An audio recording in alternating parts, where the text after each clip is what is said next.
اعوذ باللہ من الشیطان الرجیم، بسم اللہ الرحمن الرحیم۔ ہمارا آج کا موضوع ہے، کیا قبرستانوں میں چلہ کشی ضروری ہے؟ کیا اس کے بغیر کوئی عملیاتی عروج یا معراج حاصل نہیں کی جا سکتی؟ روحانی طور پر انسان کو کچھ ملتا ہے یا نہیں ملتا؟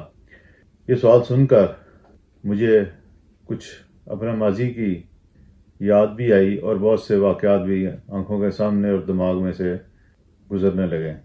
بات دراصل یہ ہے کہ یہ کوئی ایسی چیز نہیں ہے کہ جس سے لوگ ناآشنا ہوں اور جانتے نہ ہوں کہ عملیات کے لیے قبروں پہ یا ویرانے میں یا جنگلوں میں جا کر چلہ کشی کیا کرتے تھے۔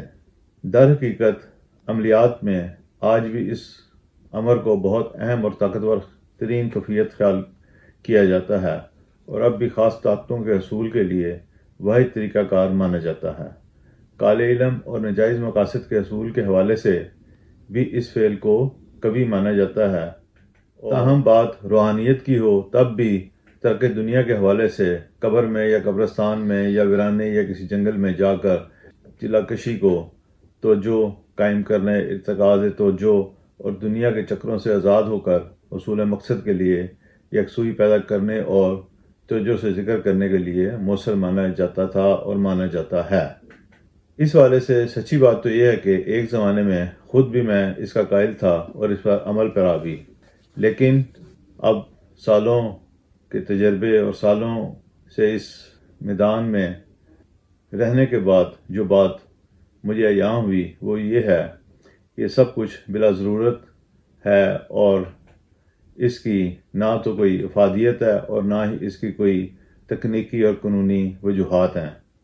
صرف ایک فائدہ وہ یہ ہے کہ ارتکاز توجہ قائم کرنا، لوگوں سے الگ ہونا، وہ اس کے ذریعے ہمیں حاصل ہوتا ہے۔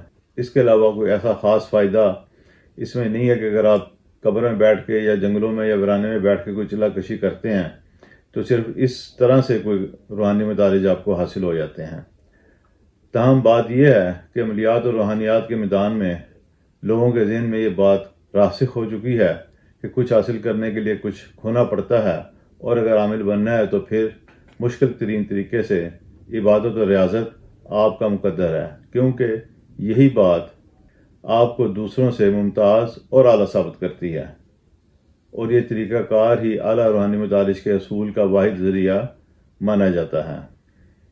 یہ ایک ایسی سوچ ہے جو انسان سے وہ کام بھی کروا لیتی ہے، ایسے عجیب و غریب کام بھی کروا لیتی ہے جو ایک نارمل انسان کی سوچ سے اوپر ہوتے ہیں۔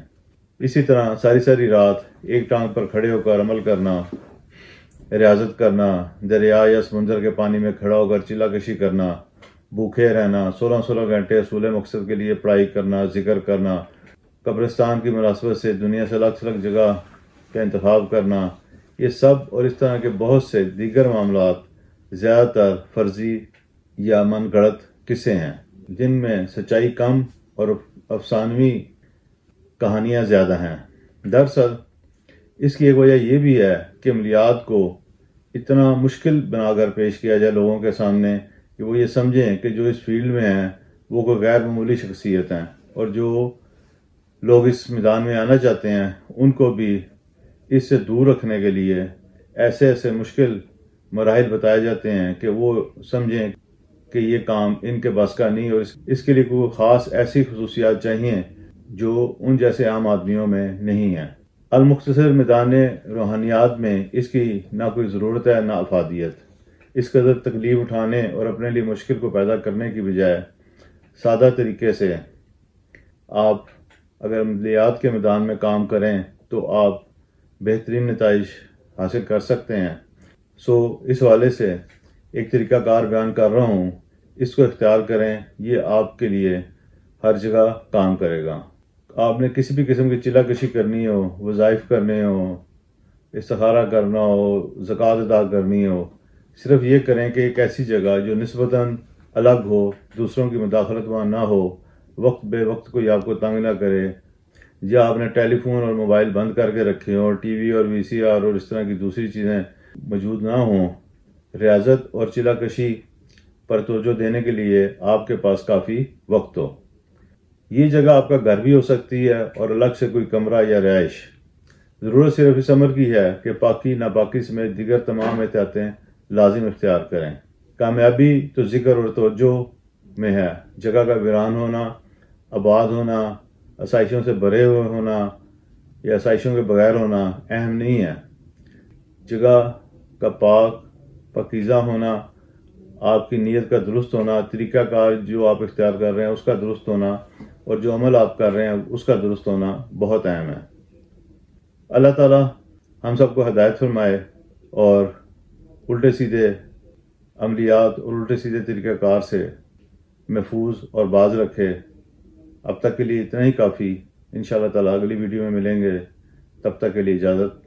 اللہ ہم سب پر اپنی رحمت، بخشش اور فضل نازل فرمائے۔ آمین۔